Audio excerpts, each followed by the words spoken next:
Welcome to the Marketing Stir podcast by Stirista, probably the most entertaining marketing podcast you're going to put in your ears. I'm Jared Walls, associate producer and Stirista's creative copy manager. The goal of this podcast is to chat with industry leaders to get their take on the current challenges of the market, but also have a little fun along the way. In this episode, Vincent and AJ talk to Sue Beckett, VP of Digital Marketing and E-commerce at Lovesac.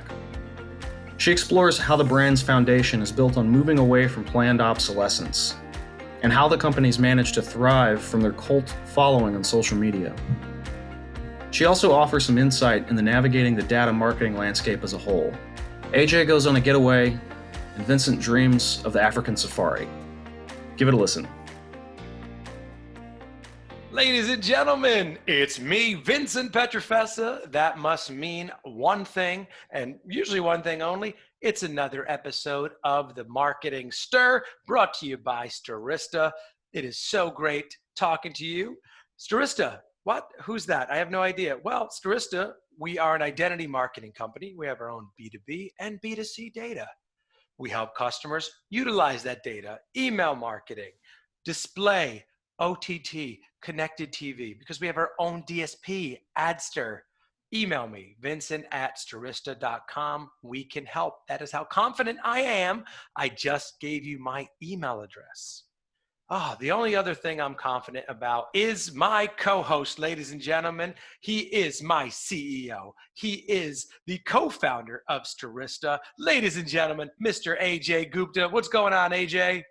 Hey, Vincent. I'm actually about to go on a short weekend vacation. So I'm in Kingsville, Texas today. Small town, had never heard of it, but we found a cool little Airbnb for the weekend here. That's awesome. You rarely go on vacation, sir. So that is much deserved. Kingsville, huh? Kind of what makes that area special? It's next to Horseshoe Bay Resort. So it's a nice little resort they have around a lake here. But because of COVID, we decided not to stay at the resort. But so otherwise nothing special as such. But for people in San Antonio, it's like an hour away and a little getaway. That's nice. Yeah, that's kind of what we do here in New York City. We'll either go to the Catskills or the Hamptons, that area there, beautiful Long Island area, the wineries. Speaking of beautiful Long Island area, our next guest is calling in from Long Island. Ladies and gentlemen, we are very happy to have this next guest. AJ, this is also a friend of Stirista's. This next guest, the company, and more importantly, the person came highly recommended to us from one of our members here at Stirista, Mr. Matthew Kenyon. Ladies and gentlemen, we'd love to welcome in the VP of Digital Marketing and E-commerce at Lovesac. Ladies and gentlemen, Sue Beckett. What's going on, Sue? Hey, Vincent, how are you? What a wonderful welcome. Thank you. No problem. I try to, give we're filming this on a Friday. It's your day off and you're gracing yourself with your presence. We appreciate that. I have to give you a warm welcome. It's what we do here. It is. Thank you so much. And it's beautiful out. And what more could you ask for November, right? I love it. I love it. No, it's great. And, like I said, you're calling in from Long Island. You've been hanging out there. You have family there. Normally you're in Manhattan with me. So you're kind of doing what AJ's doing, just getting away for a while and enjoying yourself. Absolutely. It's not bad at all being out here. That's awesome. So Sue, tell us out there in the Marketing Stir world about Lovesac, as well as your role within the organization. Absolutely. So Lovesac is a specialty retailer, a furniture retailer. We are all direct to consumer, although we do have over 100 retail locations, which are just showrooms. So we really don't sell inventory or keep inventory in our showrooms. It's really for demo purposes and people learning about the products, sitting on the products, experiencing them. And so all of our sales are done direct to consumer and through Lovesac.com, which I had the pleasure of running Lovesac.com there. So we have two main furniture lines, product lines. One is the original product called the Sack, which is where Lovesac comes from, our name comes from.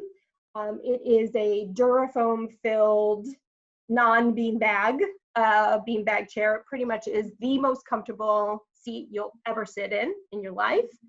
And we have a seating platform called Sactionals, which is our modular couch, which consists of seats and sides, which are, the covers are washable and changeable, rearrangeable.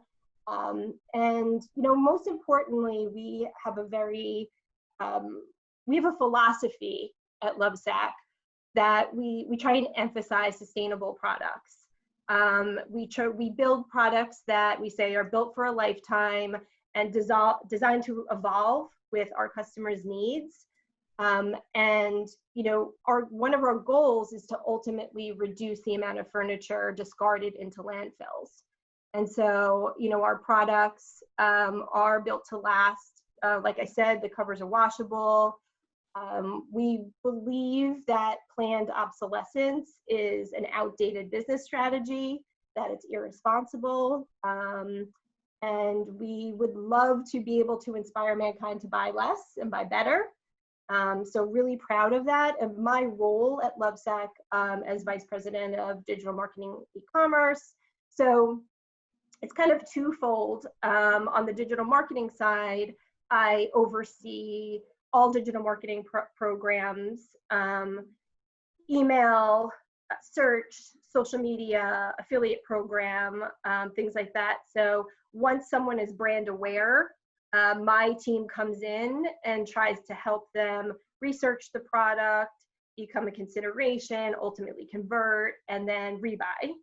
On the other side, I also run our website, our e-commerce platform.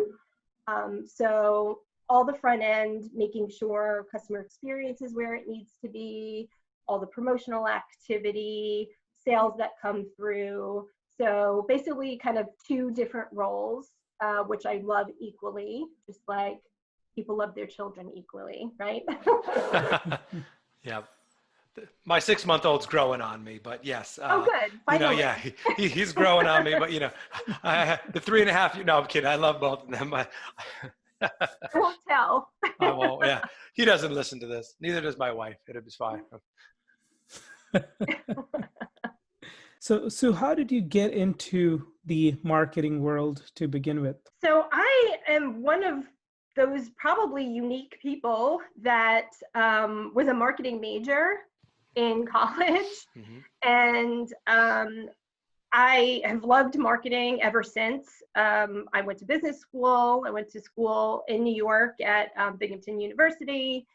Just love marketing. And I was really fortunate to, even right out of school, to obtain a marketing role right from the beginning, marketing assistant role, where I really started learning about direct to consumer and direct mail and all of those great things. And just from there, I mean, my roles have evolved throughout my career, but always in marketing, really also mostly in retail. So apparel retail, makeup and skincare, now furniture. And so, you know, really started out direct mail, very focused, always very direct to consumer. And really as it's evolved and, you know, digital has evolved, e-commerce has evolved, digital marketing, I've been fortunate to kind of evolve with that. And really always still excited about what I'm doing. I think, you know, I've been primed from the beginning of my career to understand data. Direct to consumer has always been very data driven. Direct mail has always been very data driven. And so, you know, as I've moved along, that I think has served me really well. So I think we have recorded over 50 of these podcasts with marketing executives, and you might only be the second or third to actually have a marketing major. So consider yourself a unicorn. I thought maybe that was the case. Yeah. So tell us a little bit about, who your target audience looks like. One of the things you said earlier really resonated with me was uh, people usually, if couches get dirty, it's almost impossible to clean it, especially when you have little kids. So it's great that it's kind of washable. So I'm sure think messaging like that plays a part in it, but would love to understand who you guys are going after as your target audience. Yeah, we're really fortunate that because of the nature of our products, they fit in very well into the lives of a lot of different types of groups of people. And so when you think about the fact that you can add as many seats and sides as you want, you could start off as a young person, newly out of your parents' house and have a love seat. And then as you get to a bigger apartment or you move into a home, you can add more seats. You can change the covers. And so, then as you get into a life stage of being potentially a young parent, as you mentioned, the covers are washable and changeable. And so, your child spills something on one cushion, you can take that cover off and wash one cover, And so, and then as you kind of progress, you either, once you get older, maybe you're a young professional or have it all, you can continue to expand, or even if, you're say, a Gen X or a baby boomer and you start to have children that are leaving the home and you have a big setup, you can actually give pieces to your children, to start their own couch. And so we're really fortunate to be able to kind of satisfy the needs of so many different people. I would say our core target are, young professionals, young parents, and kind of that have it all group, because our products are a premium price product. Because of the durability and because of the fact that you can have it for so long, and just by nature of the way that they're built. And Sue, that's the target. Talk to us. We'd love to hear about this in the marketing stir, because there's a lot of marketing professionals out there listening. What are some of the tactics within your role that you're utilizing via marketing that are working? Yeah, I think, it's so interesting because Lovesac is fortunate. We have kind of this cult following on social media, and really also very much around Sactionals, which is the modular couch, but also around the Sacs, which are just an amazing product. Again, I'm saying how comfortable the seating is. And so social media has been really interesting for us in the way that, we kind of speak to our followers. We really try and be fun. We don't try and take ourselves too seriously. I would say if you looked on our Instagram account over the last few weeks, you definitely see that. We've done some really, really interesting, fun things with Sactionals around Halloween. Because we have a storage seat, and we're, kidding around with like hiding the candy in the storage seat. And our creative team has just been so amazing in thinking out of the box and different ways to appeal to people. So social media has been really, really, really, really interesting for us. I think, in terms of search and retargeting and things like that, we're kind of running on all cylinders right now. We're extremely fortunate. And one of the biggest boons for us over the last few years has been TV media. And so we've really leaned in to traditional cable and OTT, YouTube, Hulu, all of that, and seen really great success in terms of brand awareness and kind of people seeing us for the first time, potentially going into a showroom, doing some research online. And so media has been really successful, a success story for us. And definitely, on Instagram, check them out. It's beautiful content that you're putting out there. There's like ones with these two little twin dogs, and there's some I like. I know you're referring to the one the Halloween one where you could open up the sectional and there's the candy in it. Exactly. Yeah, Yeah. it's amazing. So, give that a check out there. So, Sue, we've had some businesses on where some of their aspects of the business has, pivoted maybe in the wrong way, some that have in the right way. Is it safe to say, this is what I think, right? I think that as I just moved here in New York City, we need new pieces of furniture. We're at home a little bit more. And I'm like, you know what? I never liked that desk. I never liked that chair. Are you finding an increase in business maybe because of that? People are at home more. They need to create a comfortable space. Yeah, we obviously in so many ways this pandemic is horrible, atrocious, and just a terrible thing for our business. And I think it's attributed to the executive team, our teams in general. We have done such an amazing job of understanding our target customers' needs and wants during this time and pivoting messaging, updating the website with critical information about our showrooms or the fact that we have contactless delivery. I'm just so proud of the way that we've kind of handled the business, because a lot of retailers are really struggling. And I think the nature of our products really, is right at this time, because you can wash the covers. You can rearrange the furniture. We have people, we have a lot of amazing user-generated content, and we've seen people rearranging their Sactionals so that the husband can work on one side of the room, the wife can work on the other side of the room.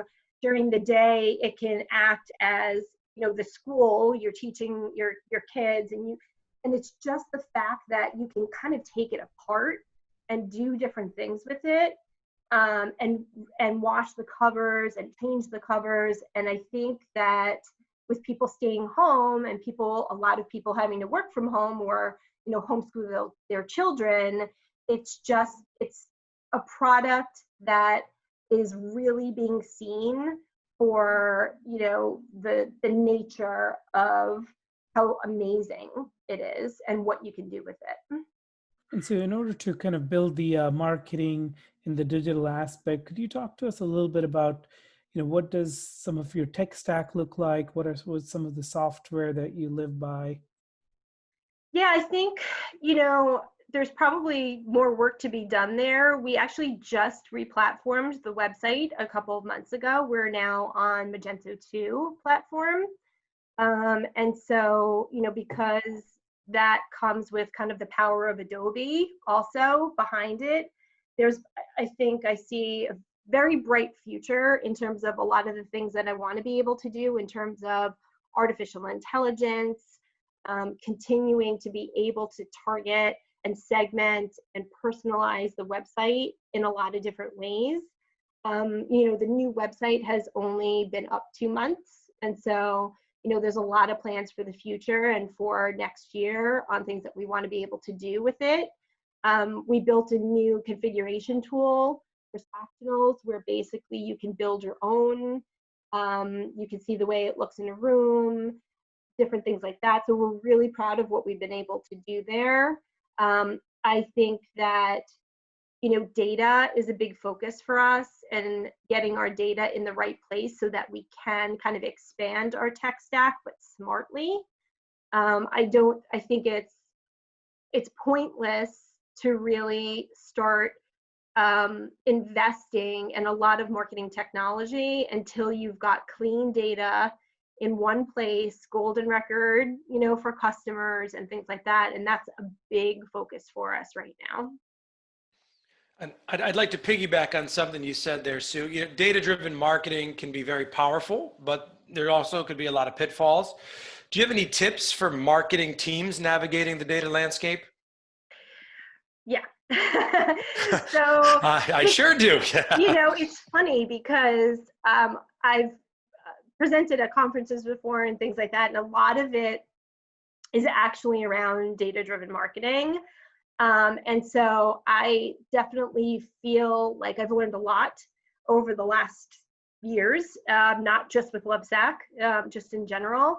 And so, data can be a blessing or a curse if you don't understand it. And I would say one of the biggest lessons I've learned is that having the right data means different things to different groups of people.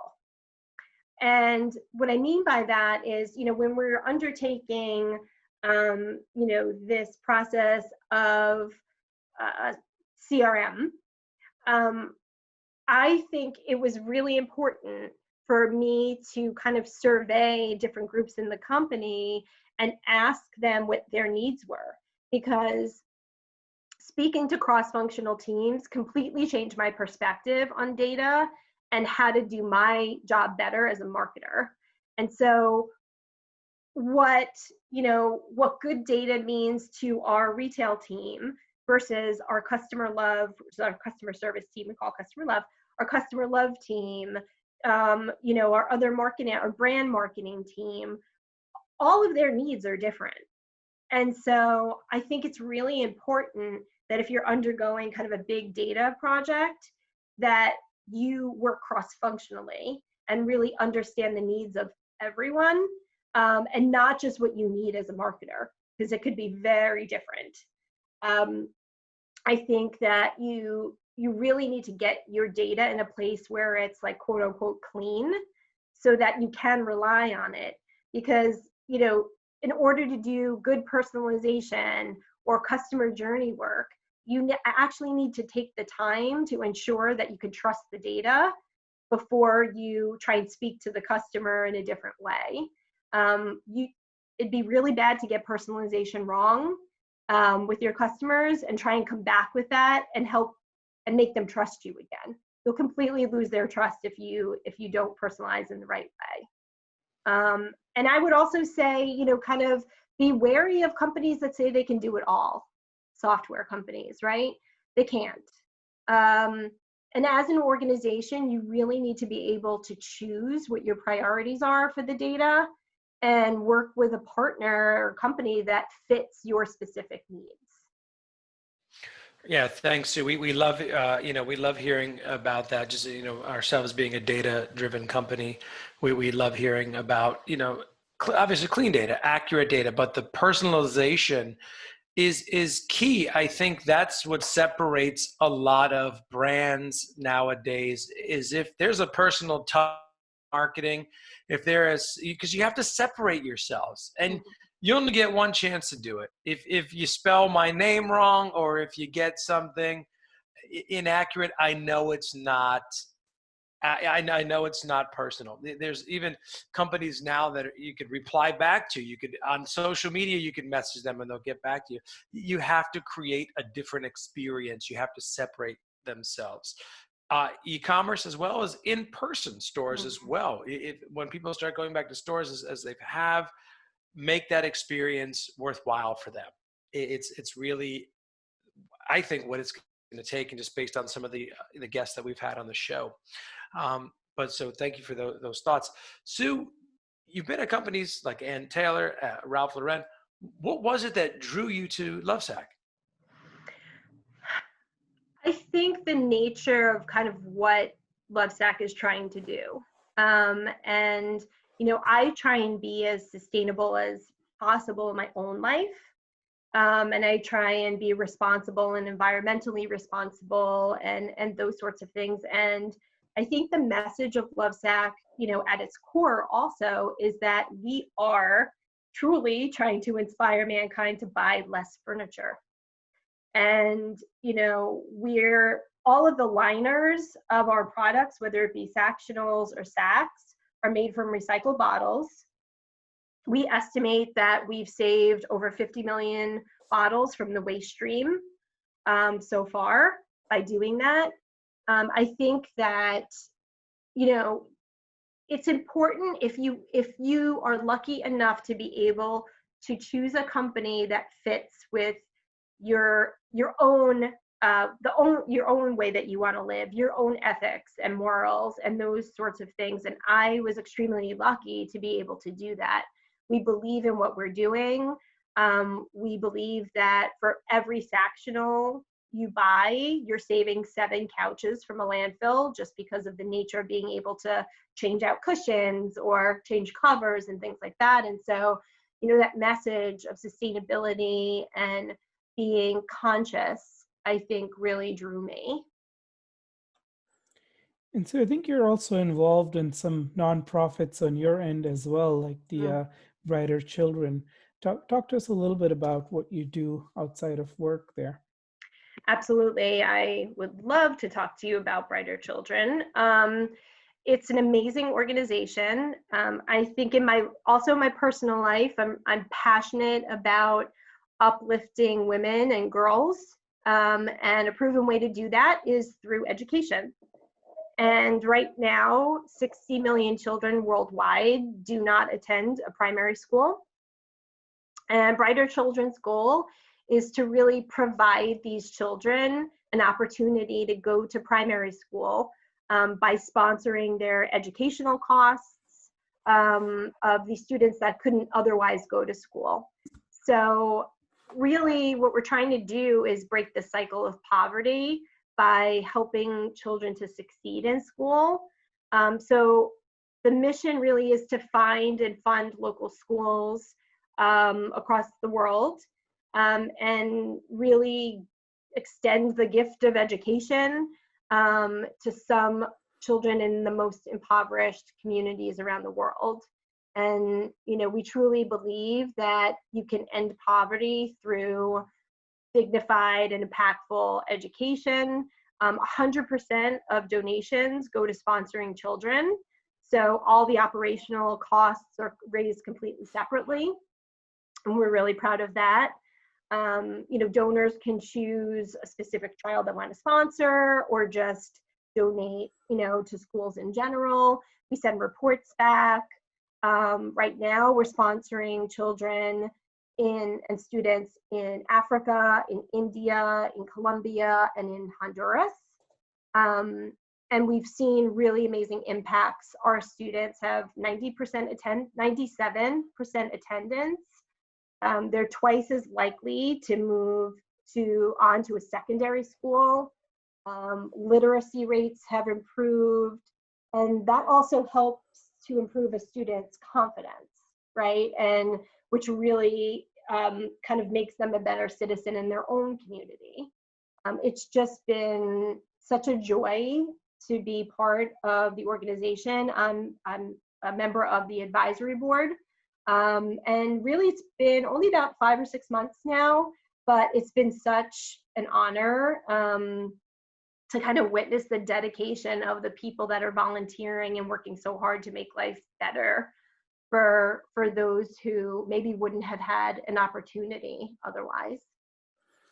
That's great, Sue. So actually one of my aunts just started a little school in India for, because of COVID, a lot of the impoverished communities actually have been affected even worse because they don't have the resources to do virtual school. They were already in kind of pretty bad government-run schools to begin with.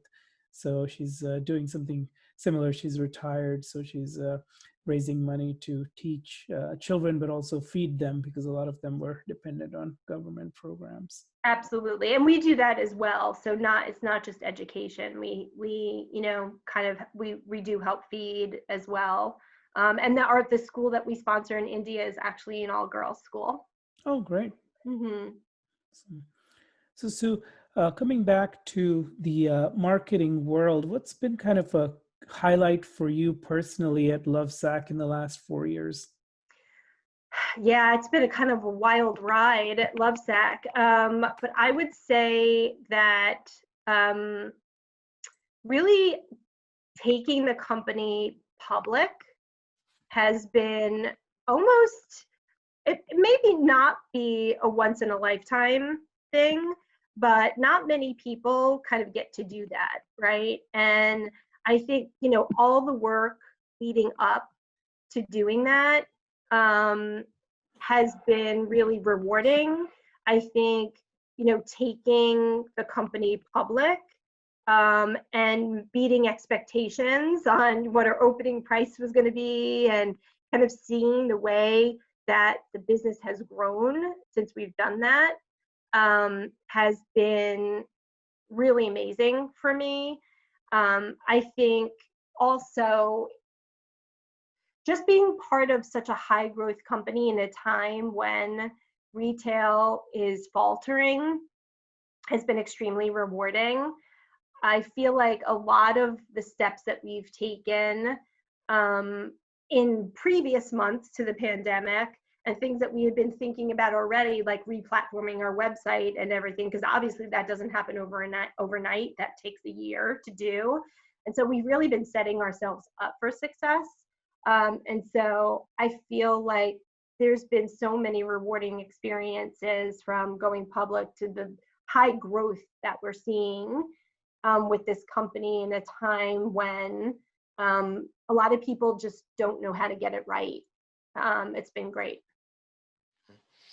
And I want to go back to something you said there. First, Sue, thanks for your involvement in Brighter Children.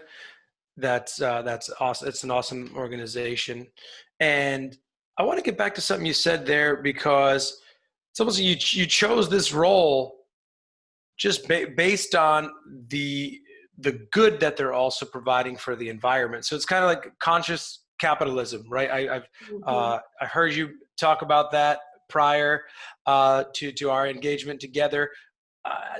It seems like it guides your work. Elaborate on that a little bit. Yeah, absolutely. So the idea of conscious capitalism was created by John Mackey, who's the co-founder of Whole Foods, and Raj Sisodia, who is a marketing professor.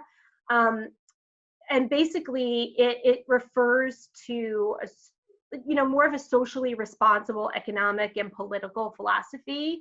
And so people that believe in this philosophy also believe that businesses should operate ethically while they pursue profit.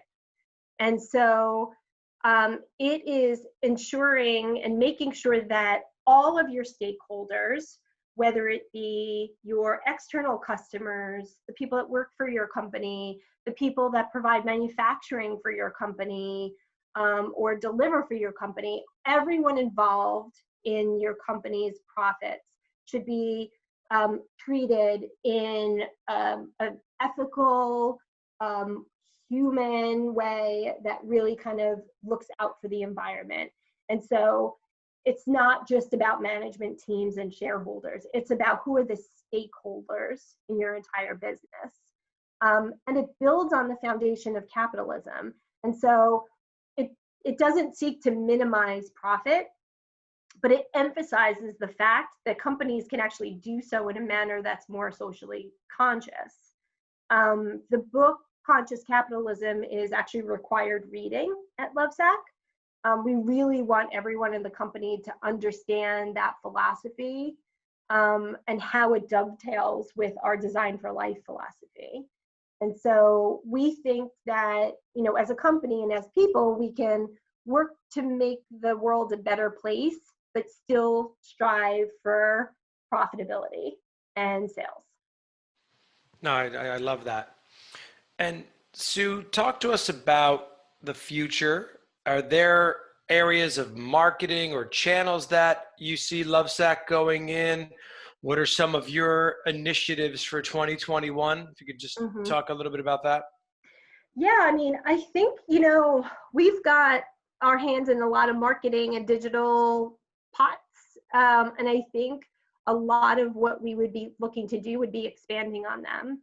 We've definitely seen success, as I was saying before, with TV media, but also just kind of OTT, Roku's and Netflix and Hulu Plus and all of that. And I think that there's probably a lot of runway for us there. We still have a low brand awareness, unaided brand awareness. And so there's a lot of work to do and a lot of really runway for us to go in terms of getting people brand aware of Lovesac and the amazing products that we sell and how it can change people's lives. And so I think we'll be leaning into that more heavily. I think that there's some really interesting things happening with Internet of Things, with, different types of search that we really also kind of need to delve into more.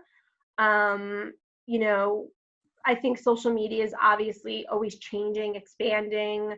There's always, kind of different platforms, like TikTok is the newest, hottest thing. And so it's really leaning into the areas that have worked well for us. And I think in terms of from an e-commerce standpoint, it's really making sure that, we are truly communicating with our customers and the people that want to become customers, our prospects, in a very omni-channel way. And so we know that a lot of the people that buy our products, either in a mall and shopping and see our showroom, get a demo, don't complete their purchase until they get home, can measure and complete their process online. Or on the flip side, we also know that a lot of people do their research online first and then go into a showroom. And so a lot of what I want to be able to do for next year is just ensuring that that showroom to digital, digital to showroom experience is completely omni-channel. And I know it's a buzzword, but we take it really seriously. And, making sure that people can come to the website and look for their showroom and make an appointment. That's going to be really big, especially in this time when we can't really have a lot of people in a showroom. And so I think that from a digital e-commerce perspective, there's a lot of work to do in terms of the customer experience in that way. And then also ensuring that when you come to the site, you have an experience that feels like it's more personalized to what you need, which is no easy task. So what does retention look like for you guys? Do you see a lot of repeat customers, or is it kind of once in a while type purchase? And how do you kind of keep customers engaged after their purchase? Yeah, interestingly, you would think that there's not really very high rebuy rates, but in fact, we do experience high rebuy rates, because if you think about the platform, the covers are changeable. You can add pieces. You can buy accessories. We have pillows and what we call foot sacks, which are blankets, and a lot of other things where, we do expand the product lines. This year we expanded. We came out with a storage seat, which has been wildly popular. So basically adding more storage within your couch. And so we've seen a lot of repeat purchase in terms of, people wanting storage seats.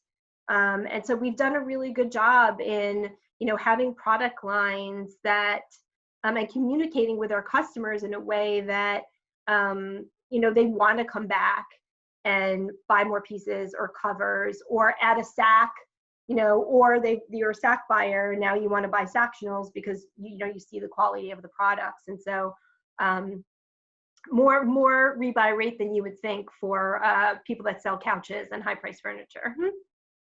That's cool. And so one of our staple questions for the podcast is, what's a message on LinkedIn that gets you to respond, and what are some of the messages that really annoy you? So in the same vein of thinking about data and personalization, more email, I would say, but it drives me crazy when people email me with the wrong first name. So they're trying to personalize the email, but they don't refer to me as Sue or Susan or anything close to what my name is. And so right there, like, you're done. Right? I'm never going to even potentially consider you, just because why would I if you can't even get my first name right? Right? Especially since my email starts with literally my first name, not even my first initial. So there's three letters. hard. 3 letters. Yeah, exactly. And I think, you also get these messages where, if someone's trying to sell you something, whatever, and I realize everybody's trying to do their job, but, it's almost like the old direct mail days where like you'd have like your last chance catalog, like this is your last chance. We're never going to mail you again if you don't respond. And people send messages like that. And it's, I'm kind of like, well, yeah, I mean, okay, so now you're threatening me that you're never going to contact me again. Meanwhile, obviously your product isn't right for me. And so it's kind of interesting to have like those, little kind of threats, messages that I love are ones where people share experience with me. And a lot of people, more people than I would have imagined, know Lovesac, know someone that owns one of our products or owns it themselves.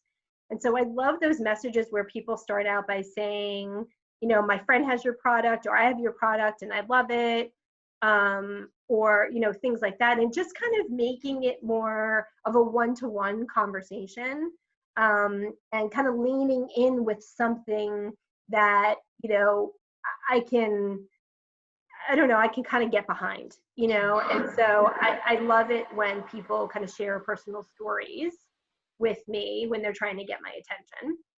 Yeah. And that sort of resonates with, a lot of our guests say. It's a question that we, like AJ said, it's our signature question. We love to ask people that. And we too, like we get 7 emails. Something must have happened. Something I said. It's like, well, actually everything you said is the reason why I'm not getting back to you. It's literally everything you said is the reason I'm not. And it's funny when we onboard a new salesperson here at Stirista, now that we have all this great content in the Marketing Stir, and we ask this question, we say, here's how you reach out to people. Just listen to these episodes, and that gives you an idea. So thank you for sharing that. Now, Sue, this is the point where all the marketing stuff, that's done. We talked about that. Let's get to know Sue Beckett a little bit.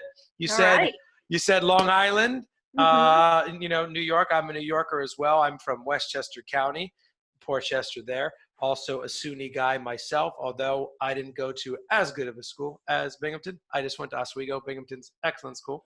But tell us about yourself, where you grew up, what do you enjoy doing, in your spare time?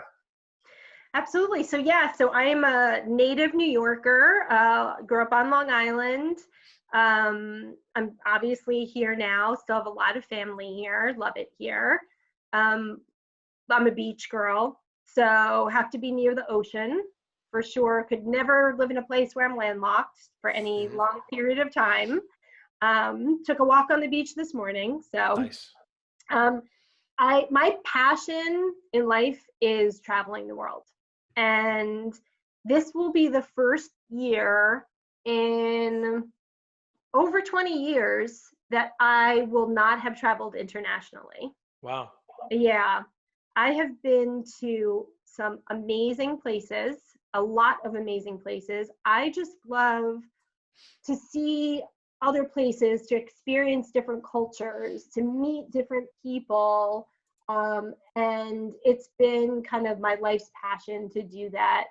Been to Africa multiple times, South America, Europe, Southeast Asia, and I always have amazing experiences. So I'd love to do that. And unfortunately, it's a little depressing that it can't happen this year, but that just means hopefully at some point next year, I get to be going on some really amazing vacation, because I didn't travel this year. So. No, exactly right. We hear people talk about that. And to put you on the spot, if you had to recommend one place it's like, hey, I'm just going on one trip. Where do people go and why? I know that's a hard one. It's a hard one, but I would say an African safari. Yep. Because you can't really find anything like that here in the States.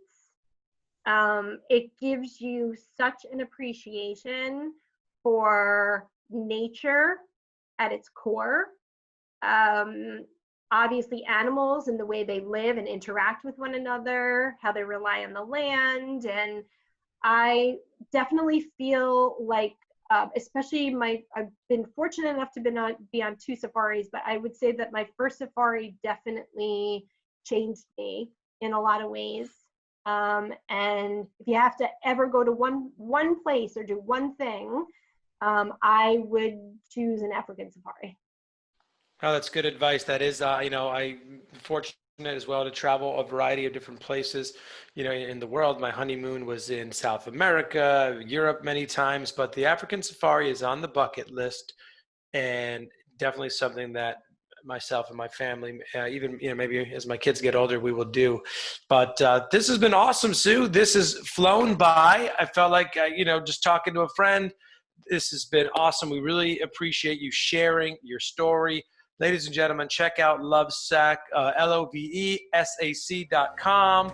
That has been Sue Beckett. She's the Vice President of Digital Marketing and E-commerce at Lovesac. Thank you so much for joining us, Sue. We appreciate your time that you've taken with us today. Thanks for listening to the Marketing Stir podcast by Stirista. Please like, rate, and subscribe. If you're interested in being a guest on the podcast, email us at info@themarketingstir.com. And thanks for listening.